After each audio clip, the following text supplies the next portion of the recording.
Hola, ¿qué tal chicos? ¿Cómo están? Muy buenos días, espero estén todos muy bien. Se les extraña muchísimo, la verdad, pero bueno, hay que echarle ganas, hay que trabajar y pues ya nos falta muy poquito para terminar este semestre. De verdad les invito y les motivo a que no dejen de trabajar. Es poco el tiempo, así que hay que echarle todas las ganas del mundo para terminar de la mejor manera posible este parcial y con ello su semestre. Y en el caso de ustedes, pues sus estudios de nivel medio superior. El día de hoy les doy la más cordial bienvenida. Nuestro tema es el gobierno de Ernesto Zedillo Ponce de León. Su periodo de gobierno fue de 1994 al año 2000, así que pues comenzamos.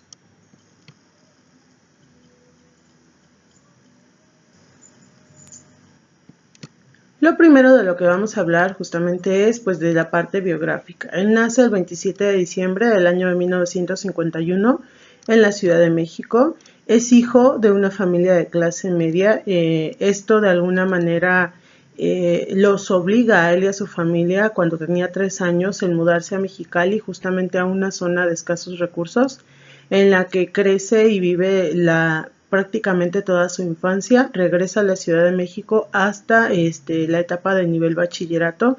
Pero bueno, lo que cabe mencionar y rescatar de todo esto es que justamente de su madre hereda toda la entereza y las ganas de salir adelante. Ya estando en la Ciudad de México, estudia en la Escuela Superior de Economía del Politécnico Nacional, y una de las cosas que podemos resaltar de él es que él, estando estudiando en la Boca 5, pues sin querer o queriendo forma parte del movimiento estudiantil de 1968. Inclusive hay fotografías de él en las que aparece siendo golpeado por los elementos del ejército en su momento. Y justamente ya para 1971 ingresa a las filas del PRI y comienza a desempeñarse también como auditor auxiliar de Banjército, dado que él estudió economía. Para 1972 obtuvo el título en el Politécnico en economía. Y bueno, pues él comienza a trabajar y justamente a partir del año de 1981 se va a Estados Unidos a estudiar un doctorado en Yale, junta de sus ahorros y además consigue una beca de gobierno para poder realizar estos estudios. Y él define esta época como muy aventurera, dado que no tenía ni los conocimientos necesarios de estadística, de los números y demás necesarios para el doctorado, y a su vez el idioma, pero fue algo que le contribuyó mucho en su etapa académica y posteriormente en la profesional. Y obviamente una vez que regresa a nuestro país, se une y empieza a trabajar en el Banco de México junto con su maestro Leopoldo Solís.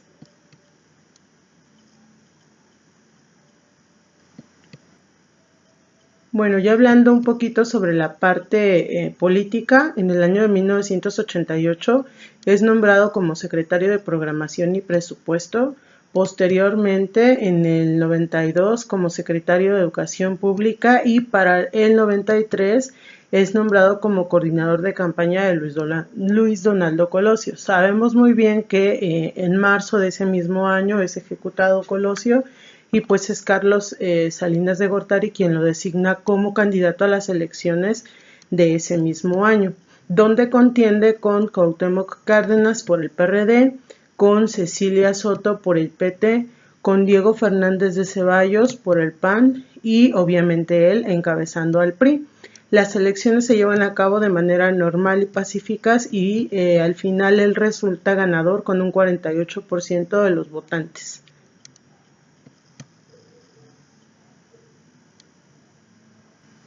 Una vez que él entra al poder, hay que decir que en el año de 1994 el país se encontraba en una crisis financiera y económica muy fuerte. Hubo salida de divisas de nuestro territorio mexicano, lo que provocó la devaluación del peso de los 3.4 a los 7.20 pesos por dólar. Una de las alternativas que sucedió en esos momentos fue que el presidente de Estados Unidos, Bill Clinton, creara un fondo de estabilización de divisas en el que se le ofreció al gobierno mexicano un total de 53,000 millones de dólares para solventar esta crisis económica. Aquí hay que mencionar, Estados Unidos puso 20,000 millones y obligó a otros organismos e instituciones internacionales a apoyarlo y crear este paquete económico. Este momento en el que la devaluación del peso se da, obliga a que prácticamente 1,5 millones de mexicanos se quedaran sin empleo y también comenzara el movimiento de migración hacia Estados Unidos, lo que pues sabemos que hasta la fecha sigue provocando millones de muertes o miles de muertes. A todo esto se le denomina en la historia como el famoso error de diciembre de la devaluación del peso y lo que trajo consigo lo que también se le conoce como el famoso efecto tequila.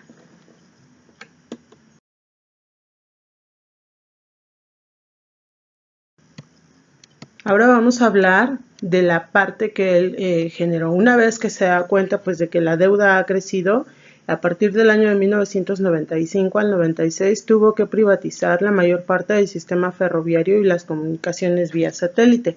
Esto con la intención obviamente de disminuir un poco la deuda y pues no afectar de tanto en gran medida al gobierno. 1. 2.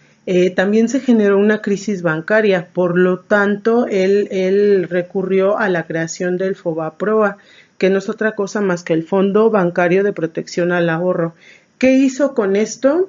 Pues prácticamente lo que hizo fue comprar la cartera vencida de los bancos con el fin de garantizar el pago de los depósitos de los ahorradores.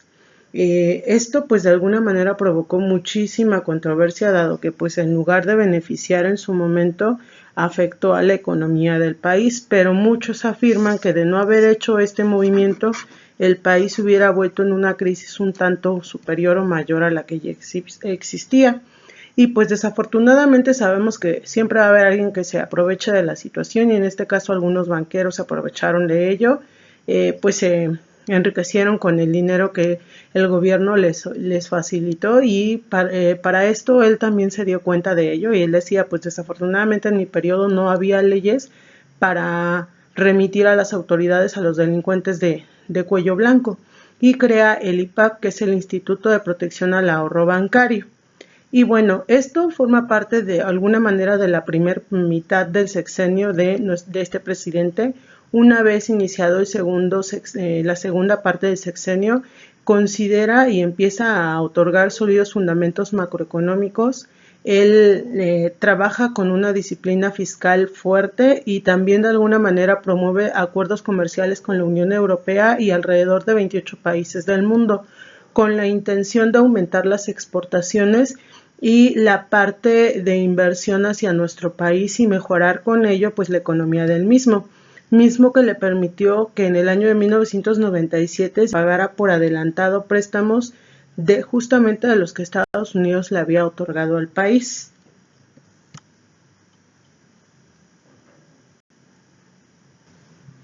Bueno, otro de los aspectos de los que debemos de mencionar es que justamente recordemos que en el 94 surge el EZLN. En el periodo presidencial de Zedillo pues tampoco hay un acuerdo como tal, una solución al conflicto, mismos que llegan a un punto en el que justamente el 22 de diciembre de 1997 en Acteal, Chiapas, son asesinadas 45 personas, muchos culpan al gobierno, él mismo asegura que él no dio las instrucciones, pero es una matanza que de alguna manera marca este periodo presidencial. Otra de las situaciones que también se vivió justamente también fue en el estado de Guerrero, pero este fue en el 95. En junio del 95 en Aguas Blancas son asesinados 17 campesinos. Estos dos sucesos marcan de alguna manera, de manera negativa, el gobierno de Zedillo. Y bueno, pues también hay que hablar de las crisis y de la inseguridad que se vivió en su tiempo. Se acrecentaron tanto los secuestros como el crimen y el narcotráfico. De alguna manera él respondió con el endurecimiento a las leyes penales y también con la inserción del ejército contra la batalla al narcotráfico. Y bueno, también crea en el 99 la Policía Federal Preventiva, misma que utiliza para disolver un conflicto que se origina en ese mismo año con una huelga de la UNAM caracterizada justamente por no hacer uso de la fuerza pública. Entonces tenemos también esta otra contraparte con respecto a los crímenes y a la inseguridad. Se caracteriza su gobierno justamente porque además de que se mueren algunos líderes del narcotráfico, también son apresados gobernadores y jefes del ejército por su complicidad en este tipo de situaciones. Entonces, de alguna manera, él asegura que no está a favor pues de este tipo de situaciones y a su modo o a su manera ataca esta parte del crimen y de la inseguridad que creció en nuestro país.